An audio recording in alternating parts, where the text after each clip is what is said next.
आओ युग गीता भाग 1 ना स्वाध्याय में जइए ते पहले आत्माનું અભિમાન છોડીને જ કર્મયોગી બની શકાય। એક અત્યંત મહત્વના અગત્યના શ્લોકના માધ્યમ દ્વારા યોગેશ્વર શ્રી કૃષ્ણ પોતાની એ જ વાતને આગળ વધારતા કહે છે જે જ્ઞાની અને અજ્ઞાનીઓના વિષય ઉપર બતાવી છે।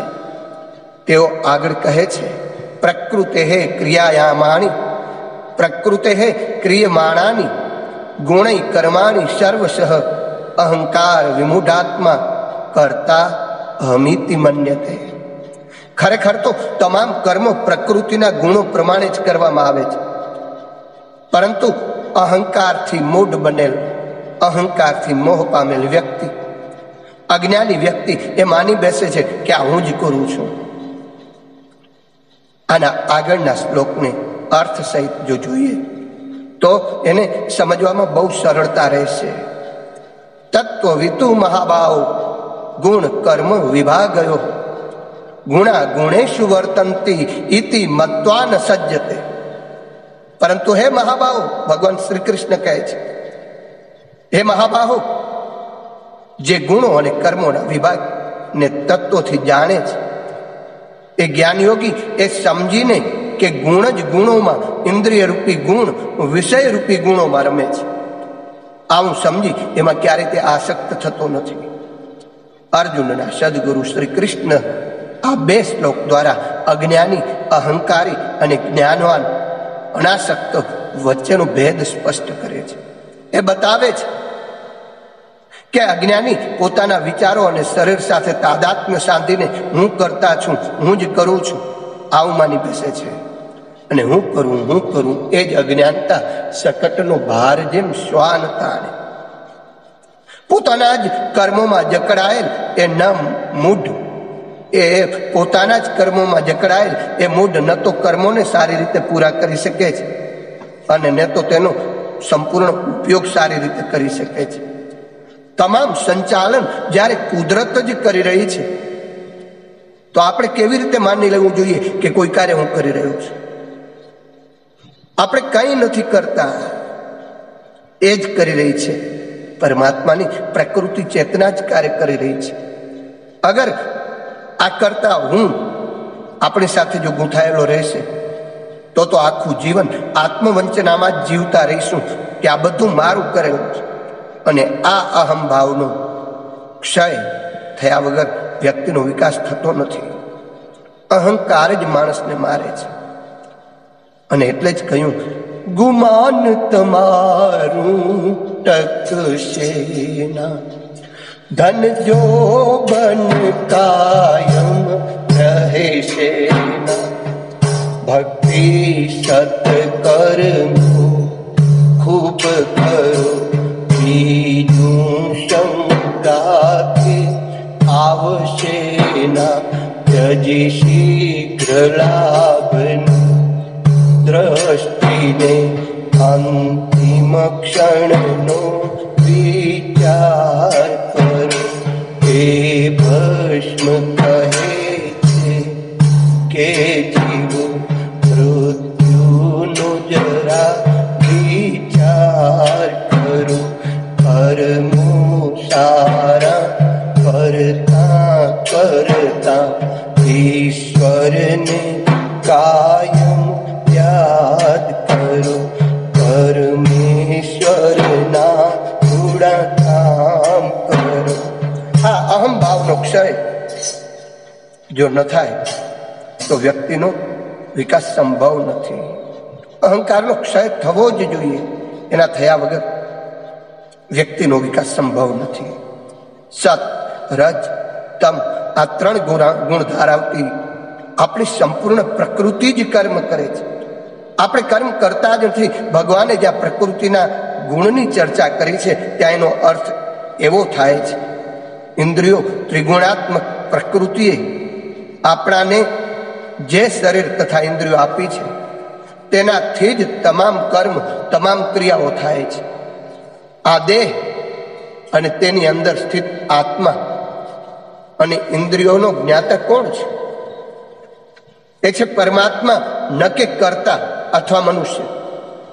જ્ઞાતાપણાનું સ્વરૂપ ભૂલીને શરીરની ઇન્દ્રિયોની તમામ ક્રિયાઓ મારા થકી જ થઈ રહી છે આવું માનવું એ જ અહંકાર છે. આ અહંકારથી મૂર્છિત આત્માને વિમૂઢાત્મક કહે છે. અસંખ્ય વ્યક્તિઓ આ ભ્રાંતિ હેઠળ જ જીવે છે અને ભ્રાંતિનો અર્થ છે મૂઢતા. મૂઢતા એટલે કે અજ્ઞાનની અવસ્થા. શ્રી રામકૃષ્ણ પરમહંસ કહેતા હતા કે આપણે લોકો જે કંઈ જોઈ રહ્યા છીએ, કરી રહ્યા છીએ અથવા વિચારી રહ્યા છીએ એ બધું જ આદ્ય શક્તિ અથવા ચિત્ત શક્તિનો જ વૈભવ છે. આદ્ય શક્તિ જ મહામાયા, આદ્ય શક્તિ યા મહામાયા એ જીવની બુદ્ધિને આવૃત કરી રાખી છે. અજ્ઞાની સમજે છે કે હું જ કરતા છું, પરંતુ જ્ઞાની એ જાણે છે કે કરતા એકમાત્ર ભગવાન છે. પરમહંસદેવ કહેતા હતા કે મનુષ્યની અંદર બે પ્રકારનો હું છે, એક કાચો હું અને એક પાકો હું. કાચો હું બંધનનું કારણ બને છે. મુક્તિ ક્યારે થશે? જ્યારે અહમ જશે. અહમ તો જશે જ નહીં. તો હું દાસ છું. આ દુષ્ટ અહમને રહેવા દો. અહમ રાખવો હોય તો હું ભગવાનનો છું, ભગવાન મારા છે, હું દાસ છું. હું ભગવાનનો દાસ છું ના બોધથી કોઈ નુકસાન થતું નથી. સમાધિ લાગ્યા પછી તેની સાથે જ્યારે મિલન થઈ જાય છે ત્યારે હું રહેતો નથી. જ્ઞાન થયા પછી અગર અહમ રહેતો, જ્ઞાન થયા પછી પણ અગર જો અહમ રહે તો જાણી લેવું કે જ્ઞાનનો હું, ભક્તિનો હું, દાસનો હું છે. આ પાકો હું છે અને આપણે એને જ જાણવું જોઈએ. આજે વિચાર કરજો કે ગુરુદેવે 3200 પુસ્તકો લખ્યા, પણ પહેલું જ પુસ્તક લખ્યું હું કોણ. બીજાને જાણવા વાળું, બીજા વિશે જાણવા વાળું, બધાયનું જાણવા વાળું. આજ મનુષ્ય પોતે જ નથી જાણતો કે હું કોણ છું. આમ એ જ્ઞાનનો હું, ભક્તિનો હું, દાસનો હું છે. આ પાકો હું છે. એને જાણવો જ જોઈએ અને જે હું ને જાણી લે છે એ બધું જ જાણી લે છે. આચાર્ય શંકર કહે છે કે ઈશ્વર જ સર્વસ્વ કરે છે, એ જ કરતા છે. હું એના સેવક રૂપે કાર્ય કરી રહ્યો છું, હું તો એના દાસ રૂપે કાર્ય કરી રહ્યો છું. મનમાં આ વિચાર રાખીને ચિત્તને આત્મામાં લીન કરીને જરૂરી કાર્ય કરતા રહેવું જોઈએ. ભગવાન બધું જ કરે છે અને બધું જ એમની ઈચ્છાથી થાય છે. જીવ તો નિમિત્ત માત્ર છે. ઠાકુર શ્રી પરમહંસદેવ સ્વયં આ ભાવને સંગીત સાથે ગાતા હતા અને આવી રીતે અભિવ્યક્ત પણ એમણે કર્યો છે. આમી યંત્ર તુમી, આમી ઘર તુમી ધરણી, આમી રથ તુમી રથી, જય મન ચલાવો તે મની ચલી. હું યંત્ર છું, તમે યંત્રી છો. હું ઘર છું, તમે ગૃહિણી છો. હું રથ છું તો તમે સારથી છો. જેવી રીતે તમે ચલાવો છો એવી જ રીતે હું ચાલું છું. સ્વામી અપૂર્વાનંદજી દ્વારા સંપાદન કરવામાં આવેલ શ્રીમદ ભાગવત ગીતા રામકૃષ્ણ શિવાનંદ આશ્રમ બારાસાત એટલે કે પશ્ચિમ બંગાળમાં આવેલું છે. એમણે 1975માં ખૂબ જ સુંદર વર્ણન કરવામાં આવેલું છે. એ પરમાત્મા તમે જ આ રથ ચલાવો છો. અને એટલે જ કહ્યું જિંદગી કી દौर सौंप हाथ दीना नाथ पे, महलों में राखे चाहे झोपड़ी में वास दे, धन्यवाद निर्विवाद राम राम कहियो, जाहि विधि राखे राम ताहि विधि रहियो. પરમ પૂજ્ય ગુરુદેવ પણ કહેતા હતા કે સાધનાનું જીવન, સાધનાનું ક્ષેત્ર હોય કે લોકસેવાનું, એ દરેક જગ્યાએ પ્રગતિ માટે અહમ જ સૌથી વધારે અવરોધક છે. અહમ માણસની પ્રગતિ થવા દેતો નથી. ત્રિવિધ ભવબંધોમાં તેઓ અહમને સૌથી વધારે ઝેરીમાં ઝેરી માનતા હતા અને તેને કચડી નાખવાની વાત કહેતા હતા. અને આ વાત એમણે આપણા 1998ના ઐતિહાસિક શ્રાવણી પર્વ એટલે કે બળેવ પર્વ ઉપર કાર્યકર્તાઓની સભામાં કહી હતી. તેમની આ વાતને પરમ પૂજ્ય ગુરુદેવની અમૃતવાણી ગુરુદેવનો વારસો ભાગે પાના નંબર 69 ઉપર ઉલ્લેખ કરવામાં આવ્યો છે. કે જ્યાં સુધી અહંકાર જીવતો હોય છે ત્યાં સુધી માણસ બે કોડીનો છે. જે દિવસે તે મરી જશે એ દિવસે માણસ બહુ કિંમતી થઈ જશે. અહમ જ છે જેના કારણે તેનાથી ન તો સિદ્ધાંત, ન તો સેવા કે ન તો આદર્શ અપનાવી શકાય છે. આ અહમને મારવો જોઈએ. પૂજ્ય ગુરુદેવ દ્વારા લખવામાં આવેલ તથા ખૂબ ચર્ચા પામેલ એક જાણીતો લેખ કે જે આજે તમામ સંસ્થાના લોકસેવકો સાથે જોડાયેલ લોકો માટે વાંચવા લાયક છે, અને એ છે કે યુગ શિલ્પીઓ પોતાને મોટાઈના વિષયપાનથી બચાવ. આ લેખ અચૂક વાંચવા જેવો છે.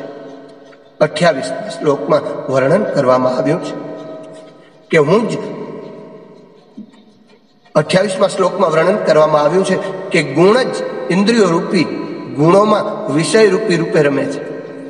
આ વાત જ્ઞાનીજન જાણે છે. એનો ભાવ એ છે કે બુદ્ધિમાન વ્યક્તિ નિશ્ચિત રૂપે જાણે છે કે ગુણ જ ઇન્દ્રિયો રૂપે વિષય રૂપી ગુણોમાં ક્રીડા કરી રહે છે. જેમને પોતાની વાસનાઓની આ વાસ્તવિકતાનું જ્ઞાન છે તેમને તેમના ભવિષ્યનું જ્ઞાન છે. એક ક્યારેય પણ સંસારની આ માયાજળથી એ વ્યક્તિ ક્યારેય પણ સંસારની આ માયાજળથી મોહગ્રસ્ત બનતો નથી, ન સોચતી. આ વાત સમજવા યોગ્ય છે કે ઇન્દ્રિયોની સાથે વિષયોનો સંયોગ જ કર્મ છે. આત્મજ્ઞાની વ્યક્તિ જાણે છે કે આત્મા નિષ્ક્રિય છે અને ઇન્દ્રિયો જ કર્મ કરે છે. જેને હજુ સુધી આત્મજ્ઞાન થયું જ નથી એ વ્યક્તિ સમજે છે કે હું કરતા છું અને કર્મના ફળનો ભોગ પણ હું જ કરીશ, ભોગવીશ પણ હું.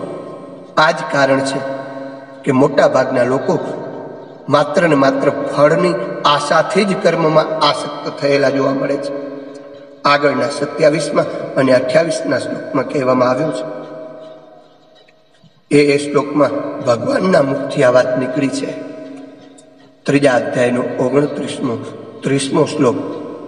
એ બંનેના શ્લોકમાં ભગવાન શ્રી કૃષ્ણ કહી રહ્યા છે, પ્રકૃતિના ગુણોથી મોહિત થઈ લોકો ત્રિગુણ અર્થાત શરીરગત ઇન્દ્રિયોના કર્મોમાં આસક્ત થાય છે. એટલે કે હું જ કર્મ કરું છું, કર્મના ફળનો ભોગ પણ હું જ કરીશ, આવું સમજી કર્મમાં પ્રવૃત્ત થાય છે. જ્ઞાની વ્યક્તિઓએ આવી મંદ બુદ્ધિવાળી વ્યક્તિઓને વિચલિત ન કરવી જોઈએ, અર્થાત એમને કર્મના ત્યાગનો ઉપદેશ ના આપે. કારણ કે એવું કરવાથી આવા નકામા માણસોની સૃષ્ટિ ઊભી થશે જે સમાજ માટે નુકસાનકારક બનશે. એ જ રીતે હે અર્જુન, તું પણ પોતાની વિવેક બુદ્ધિ દ્વારા મનમાં આવો વિચાર રાખ કે કરતા ઈશ્વર જ છે, હું તો તેમના હાથનું માત્ર રમકડું છું, એમનું જ કામ હું કરું છું.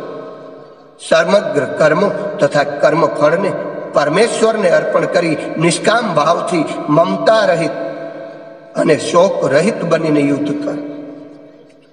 આ ખૂબ જ નોંધ કરવા જેવી બાબત છે. આપણા બધાએ નોંધ કરવી જોઈએ. નસ આશ અર્થાત આશા રહિત, નિર્મમ અર્થાત મમતા રહિત અને વિગત જોર અર્થાત શોક રહિત બની યુદ્ધ કરવાની વાત સુધી અર્જુનને લાવવા માટે ભગવાન કર્મયોગનો સમગ્ર મર્મ સમજાવી રહ્યા છે. એને આ વાત પણ સમજાવી રહ્યા છે કે અર્જુન, તું ભૂલી જા કે તું યુદ્ધ કરી રહ્યો છે. કર્મયોગની મૂળધરીનો ત્યાગ, કર્મયોગની મૂળધરીનો ત્યાગ કર. કર્મયોગી બનવા માટે આત્માભિમાન છોડવું પડશે. એક સુનિશ્ચિત સત્ય છે. આ રીતે ભગવાન આપણાને ઉપરોક્ત 4 શ્લોક દ્વારા સમજાવે છે. અગર જો તેને ટૂંકમાં સમજવું હોય તો તે આ રીતે છે. પહેલું કે દરેક શિક્ષિત સુસંસ્કૃત વ્યક્તિ નિસ્વાર્થ ભાવે ઉત્સાહપૂર્વક માર્ગદર્શન માટે કર્મમાં લાગી જવું જોઈએ. બીજું બતાવવું છે, જ્ઞાની વ્યક્તિએ ક્યારેય પણ બીજાઓને કર્મનો ત્યાગ કરવાની વાત કહી તેમને કર્તવ્ય પાલનથી વિમુખ કરવા જોઈએ નહીં. એનાથી વિપરીત નિષ્ઠાપૂર્વક કર્તવ્ય કર્મોના પાલન દ્વારા સમાજને હંમેશા પ્રેરણા આપતું રહેવું જોઈએ. અને ત્રીજું છે, હંમેશા એ માનવું જોઈએ કે કોઈ પ્રકારે આશા છોડ્યા વગર ઉદ્વેગથી મુક્ત બની અહમ ભાવથી રહિત થઈ અને ઈશ્વર પ્રત્યે સમર્પણનો ભાવ રાખી અને ઈશ્વરના નિમિત્તે જ કર્મ કરવાનું છે. ત્રીજા શ્લોકમાં જે વાત કહેવામાં આવી છે તે જ સફળતાની ચાવી છે. ભલે ને એ પ્રયત્ન ભૌતિક હોય કે આધ્યાત્મિક. ભગવાન કહે છે કે મયી સર્વાણી કર્માણી સન્નસ્ય, અર્થાત તમામ કર્મો મને સમર્પણ કરતા કરતા હંમેશા આજ વિસર્જન ભાવથી કર્મ કરતા રહેવું એ જ વિવેકી વ્યક્તિને શોભે છે. સામાન્ય વ્યક્તિઓ લગભગ કુટુંબના સીમાડાઓ સુધી જ મર્યાદિત રહી પત્ની, છોકરો, છોકરી અને સગા સંબંધીઓ માટે જ કર્મ કરે છે. આપણે બધા જ એમના પ્રતિનિધિ છીએ, એ મહાન ઈશ્વરના, કે જે ઈચ્છાઓ શ્રેષ્ઠતાઓનો સમૂહ છે. આ ભાવ આપણાને અખૂટ શક્તિ, સામર્થ્ય, ક્ષમતા અને વિવેક આપે છે. આપણે કુટુંબના નહીં, પોતાના સંકુચિત સમાજના નહીં, પરંતુ એ પરબ્રહ્મના, એ પરમાત્માના સેવક બનવું જોઈએ. આ સંકુચિત વૃત્તિને મનમાંથી કાઢી નાખવી જોઈએ. પરમ પૂજ્ય ગુરુદેવે પણ આ ઈશ્વરીય તત્વનો મહાનતા રૂપે નિષ્કર્ષ કાઢતા તેઓ લખે છે કે મહાનતા આગ સમાન છે. એના સંપર્કમાં જે પણ આવે છે ગૌરવયુક્ત એના જેવો જ બનતો જાય છે. આવા સૌભાગ્યમાં શ્રેયાર્થીનો વિવેક જ મુખ્ય હોય છે. પછી મહાનતા જેને ઈચ્છે છે તેનું વર્ણન કરી લે છે. જાગૃત જ છે જે મહત્વનો નિર્ણય કરતા, સાહસ અપનાવતા અને અવિસ્મરણીય મહામાનવોની પદવી પ્રાપ્ત કરે છે. આજના દિવસોમાં પ્રાણવાનોને મહાકાલે આગ્રહ કરીને સહકાર આપવા માટે બોલાવ્યા છે. અત્યારે એ જ કાળ ચાલી રહ્યો છે. ખરેખર તો એ યશના ભાગીદાર બનવાના સૌભાગ્યનો સંદેશો જ છે. જાગૃત આત્માઓ અગર યુગ દેવતાના અનુરોધને, આમંત્રણને સાંભળે તો તેઓ પણ અર્જુનની જેમ ભગવાનની નજીકના સ્વજનોમાં ગણાવાના છે. એ મહાનતાનો સંપૂર્ણ યશ પ્રાપ્ત કરવા માટે ભાગ્યશાળી નીવડી શકે છે. પ્રજ્ઞા અભિયાનના 1991ના સંયુક્ત વિશેષાંકમાંથી આ વાત લેવામાં આવી છે. અદ્ભુત વાત કરી છે કે આજના દિવસોમાં પણ પ્રાણવાનોને મહાકાળે આગ્રહ કરીને સહકાર આપવા બોલાવ્યા છે. અને ખરેખર તો એ યશના અધિકારી બનવાના સૌભાગ્યનો સંદેશ છે. આપણા બધા માટે કહ્યું છે ગુરુદેવ કે જો જાગૃત આત્માઓ અગર યુગ દેવતાના અનુરોધને, એના આમંત્રણને સાંભળી શકે તો તેઓ પણ અર્જુનની જેમ ભગવાનના નજીકના સ્વજનોમાં ગણાવાના છે. અદ્ભુત વાત કરી છે. આ વાત ઉપર આપણે ચિંતન મનન કરવું જોઈએ. આજના યુગ ધર્મના દ્રષ્ટિકોણથી ગીતાજીમાં કહેવામાં આવેલી આ વાતનું સમર્થન આ બધા ઉપરના શ્લોકોમાં ઉપરોક્ત સંદર્ભમાં જ થાય છે. અનાસક્ત કર્મયોગ પરમ પૂજ્ય ગુરુદેવનો પ્રિય વિષય હતો. તેઓ કહેતા પણ રહ્યા, લખતા પણ રહ્યા.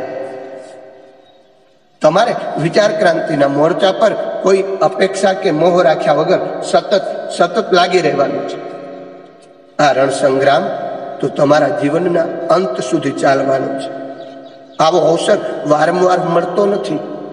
અને કોઈ એક ભજનમાં પણ ઓલા બાપુ ગાતા, નારાયણ સ્વામી બાપુ, મોગો મનુષ્ય દે હરી રે ફરીને નહીં મળે વારંવાર, એ ભાઈ તું ભજી લેને કીર્તાર, ભાઈ તું ભજી લેને કીર્તાર.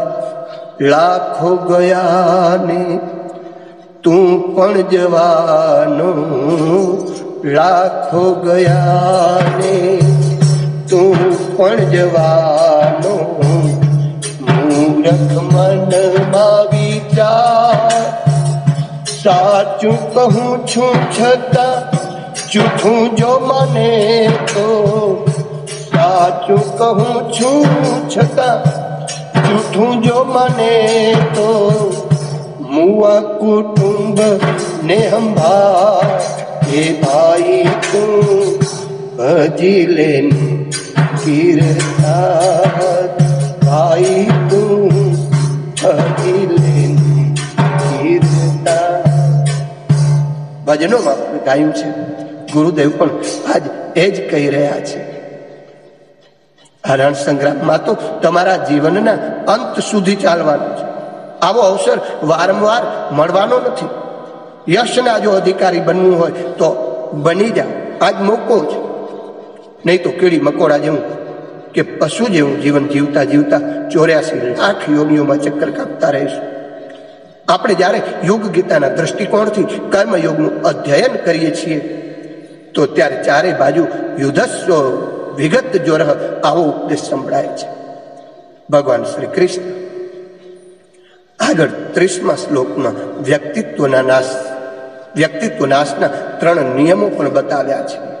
નિરાશી નિર્મમો ભૂત્વા, અર્થાત કોઈ પણ આશા અને મમતા રાખ્યા વગર, એટલે કે વિગત જોર ઉદ્વેગ રહિત બનીને પોતાના કર્મોનું પાલન કરવામાં આવે।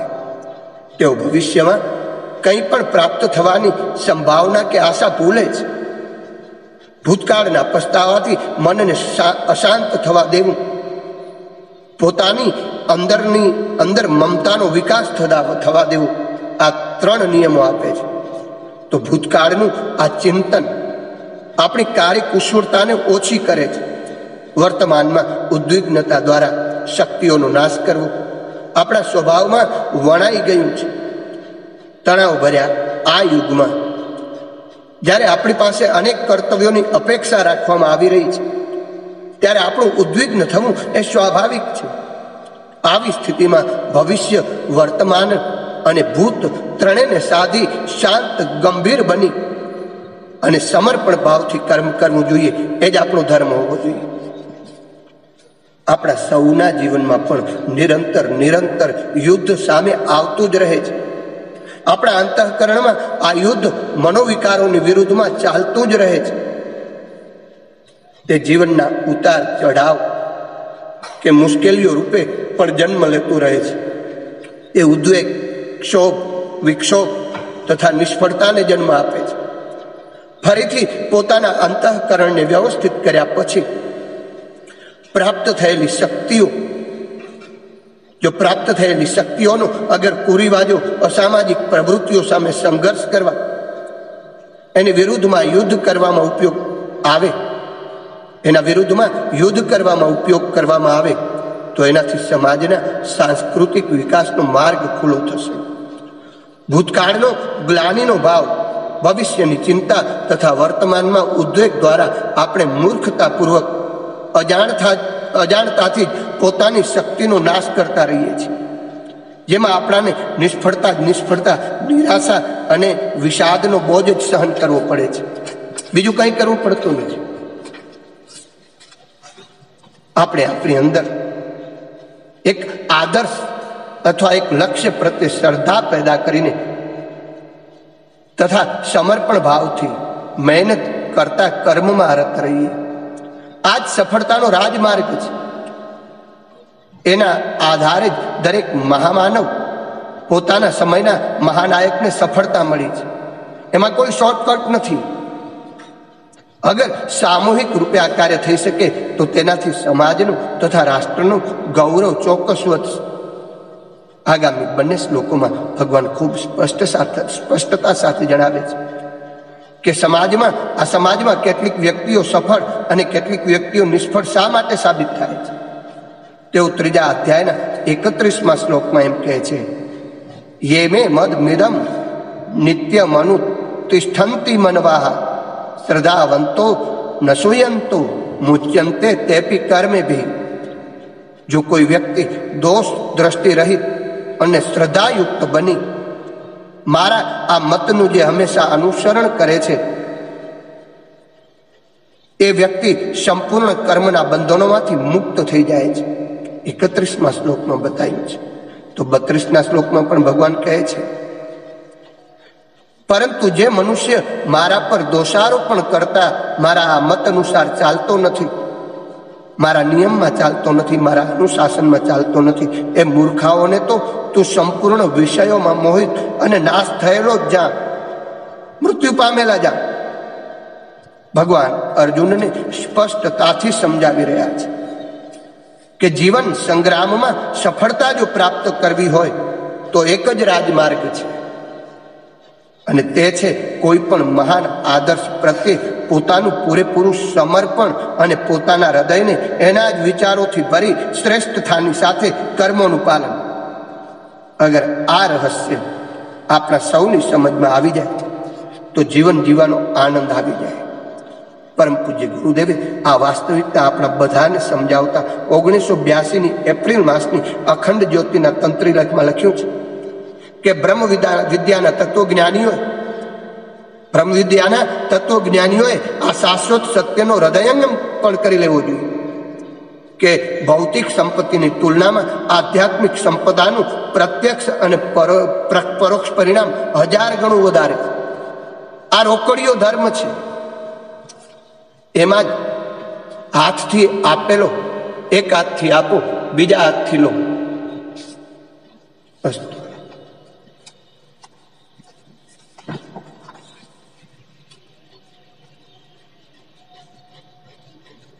હેલો,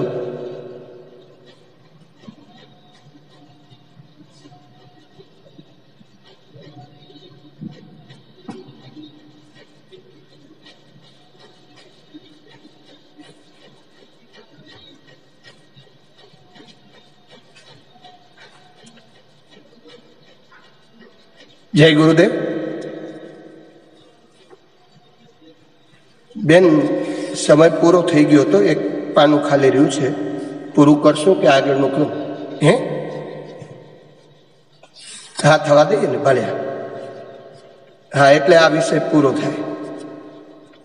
ભગવાન કહે છે, ગુરુદેવ પણ કહે છે, અદ્ભુત વાત બતાવી છે કે સંપત્તિની તુલનામાં આધ્યાત્મિક સંપદાનું પ્રત્યક્ષ અને પરોક્ષ પરિણામ 1000 ગણું વધારે હોય છે. આ એક રોકડીયો ધર્મ છે. એમાં એક હાથેથી આપો અને બીજા હાથેથી લો. આની સંપૂર્ણ ખાતરી છે. વ્યક્તિત્વને સફળ બનાવવું એ એટલો મોટો લાભ છે કે જેની હુંડી પ્રત્યક્ષ અથવા પરોક્ષ બંને ધંધામાં હાથોહાથ વટાવી શકાય છે. પરંતુ આ ખૂબ જ કિંમતી સંપત્તિને ખરીદવા માટે એની યોગ્ય કિંમત ચૂકવ્યા વગર કોઈ ગતિ થતી નથી. શ્રેષ્ઠ ચિંતન, સ્વચ્છ ચરિત્ર અને લોક કલ્યાણ માટે ઉદાર હાથે દાન, આ ત્રણેય લક્ષ્ય એવા છે કે જેમ ત્રણેય મળી ત્રિવેણી સંગમની જેમ તીર્થરાજ બને છે અને ધારણ કરનારને તરત જ કાયાકલ્પ કરી નાખવા જેવું પ્રતિફળ આપે છે. જેઓ આ રહસ્યને જાણે છે તથા જીવનમાં ઉતારે છે, તેઓ ન માત્ર દરેક દ્રષ્ટિએ સફળ રહે છે, પરંતુ તમામ પ્રકારના કર્મ બંધનમાંથી પણ છૂટી જાય છે. ભગવાન દ્વારા બનાવવામાં આવેલો આ સિદ્ધાંત અહીંયા ગીતામાં આપવામાં આવ્યો છે, અને જેઓ એની વિરુદ્ધમાં આચરણ કરે છે તેઓ તો નાશ પામે છે. આટલી સ્પષ્ટ ફોર્મ્યુલા ભગવાન શ્રી કૃષ્ણ જે ખાતરી સાથે વાત કરી રહ્યા છે તેની પાછળ ભગવાનનું દાર્શનિક ચિંતન છુપાયેલું છે. 33મા શ્લોકમાં કીધું છે, તમામ પ્રાણીઓ પોતાની પ્રકૃતિ વાસનાઓનું જ અનુસરણ કરે છે, પોતાના સ્વભાવને વશ થઈને કર્મ કરે છે. એક જ્ઞાનવાન પણ પોતાની પ્રકૃતિ વાસનાઓની અનુસાર જ વર્તન કરે છે. પછી એમાં નિગ્રહની શું ભૂમિકા છે? કોઈ વસ્તુ કાજે શા માટે હઠ કરશે? ભગવાન કહી રહ્યા છે, આજે જે બુદ્ધિમાન જ્ઞાનવાન છે એ વ્યક્તિ કોઈ સિદ્ધ પુરુષ નથી, એક શાસ્ત્રજ્ઞ છે જેણે પોતાની બૌદ્ધિક કુશળતા દ્વારા સફળતાના વિવિધ રહસ્યોને સારી રીતે સમજી લીધા છે. આ બુદ્ધિમાન મનુષ્ય પણ પોતાની પ્રકૃતિ વાસનાઓની અનુરૂપ જ આચરણ કરે છે. સદૃશમ ચેષ્ટતે સ્વસ્યાહ પ્રકૃતિ જ્ઞાનવાનતી. ભગવાન શ્રી કૃષ્ણના કથન અનુસાર તમામ પ્રાણીઓ પોતાના જીવન દરમિયાન પોતાની વાસનાઓ અનુસાર જ વિચાર કરી શકે છે, અને એ જ પ્રબળ વિચારો અનુસાર એમના કર્મ પણ હોય છે. આ રીતે બુદ્ધિમાન સામાન્ય તમામ પ્રાણીઓની જીવન ક્રિયાનું સ્ત્રોત તેમની વાસનાઓ જ હોય છે. અને આગળ બતાવ્યું છે પ્રકૃતિમ યાંતિમ ભૂતાની. આ પ્રકૃતિ શબ્દ જે પ્રયુક્ત થયો છે એ અહીં કર્મ સંસ્કારના સંદર્ભમાં વપરાયો છે. અનેક જન્મોના સંચિત સંસ્કારો સ્વભાવ અનુસાર કર્મને જન્મ આપે છે અને પ્રત્યેક મનુષ્ય એને જ વશ થઈને કર્મ કરે છે. નિગ્રહ કિમ કરિષ્યતિ, આ સાથે ભગવાનનું કહેવાનું તાત્પર્ય છે કે આવી સ્થિતિમાં ઉપદેશ આપવું અથવા કોઈ પણ પ્રકારે બહારથી કરવામાં આવેલો પ્રયત્ન શું ફળ આપશે? કારણ કે મનુષ્યના સ્વભાવનું શુદ્ધિકરણ કરવું ખૂબ જ મુશ્કેલ કાર્ય છે. એ જાણી લેવું જરૂરી છે કે પ્રત્યેક મનુષ્ય સાધનાથી સિદ્ધિનું, સફળતાની પ્રાપ્તિનું સૈદ્ધાંતિક સ્વરૂપને જાણે છે. તો પછી શું કારણ છે કે આ રીતને વ્યવહારમાં લાવી શકતો નથી? આ ભગવાન શ્રી કૃષ્ણ આપણા સૌના જીવનમાં આપણને દ્રશ્યમાન વિરોધાભાસનું દર્શન કરાવી રહ્યા છે. એક ડોક્ટર જાણે છે કે નશાખોરી તેના માટે ખૂબ નુકસાનકારક છે, છતાં પણ એ દારૂની લત છોડતો નથી. એ આપણે બધા જાણીએ છીએ. એ જરૂરી નથી કે એ આપણા વ્યવહારમાં આવે. શા માટે? કારણ કે આપણી પ્રકૃતિ સ્વભાવની સાથે બંધાયેલા છે. તો શું એ હંમેશા સંભવ છે કે વ્યક્તિ સુસંસ્કૃત બની શકતો નથી? તો પછી આ બધા જ આધ્યાત્મિક ઉપચારો શા માટે? આ કાર્ય માત્ર ઉપદેશોથી નહીં, બાહ્ય ઉપચારથી નહીં, નિર્દેશોથી સંભવ બનશે નહીં, પરંતુ આ કાર્ય થશે તો વિવેક જાગૃત થવાથી થશે, જાગૃત કરવાથી થશે. આપણી અંદર એ વિવેક જાગૃત થવો જ જોઈએ. ગાયત્રી મહાશક્તિની કૃપાથી આપણાને એ સદબુદ્ધિ મળવી જ જોઈએ. કારણ કે એનાથી આપણે જાણી શકીએ કે આપણા માટે વિષયોનો ઉપભોગ વિષ સમાન છે અને કયું પણ છે વ્યસનથી વ્યાધિ વધે, આળસ વધે અપાર. જો વ્યસન કરીએ આવી યુગ ગીતાના વિશદ વિચારોનું સ્વાધ્યાય તો ઉતરી જાય બેડો પાર. એ માત્ર આપણી જીવની શક્તિનો દુર્વ્યય કરી આપણાને પોળા બનાવી દે છે. અને જે અહીંયા શ્લોક બતાવ્યો કે જે અર્જુનના મનમાં પ્રશ્ન પેદા થાય તે પહેલા પૂછવામાં આવ્યો છે. પ્રશ્ન પેદા થાય તે પહેલા પૂછવામાં આવ્યો છે. આ ખૂબ જ અગત્યનું છે. એની અંદર આત્મસંયમનું મહત્વ દર્શાવી સ્વધર્મમાં મનુષ્યને સ્થાપવાનું વર્ણન છે. સમાપન કરતા પહેલા કવિતાની એક લીટી રજૂ કરવામાં આવી છે. એક બચી ચિનગારી ચાહે ચિતા જલે યાદીપ. એટલે કે આ એક જ ચિનગારી બાકી છે. તેનાથી જો આપણે ઈચ્છીએ તો આપણી ચિત્તા સળગાવી શકીએ અને ઈચ્છીએ તો દીપક પણ પ્રગટાવી શકીએ. આપણી પાસે જીવન ટૂંકું છે અને પ્રાણ શક્તિનો માત્ર થોડોક જ અંશ આપણી પાસે છે. બહુ મહત્વની વાત કરી છે છેલ્લા સારાંશમાં. આપણી પાસે ખૂબ ટૂંકું જીવન છે અને પ્રાણ શક્તિનો માત્ર થોડોક જ અંશ આપણી પાસે છે. જો ઈચ્છો તો એનાથી આપણે આપણા શરીરનો નાશ કરી દઈએ અને જો ઈચ્છીએ તો તેનાથી જીવનને ઉપર ઉઠાવી ભાવબંધનમાંથી મુક્તિ પ્રાપ્ત કરી શકીએ. જીવનનો આ બચેલો સમય ખૂબ જ ઓછો છે અને ભૂલ ભલામણી ખૂબ છે. અગર આપણે એમાં ખૂંપી જવાના બદલે સ્વયંને શ્રેષ્ઠ કર્મમાં લગાવી દઈએ, ઉચ્ચ કર્મમાં લગાવી દઈએ તો એ જ આપણો પરલોક પણ સુધારી રાખશે.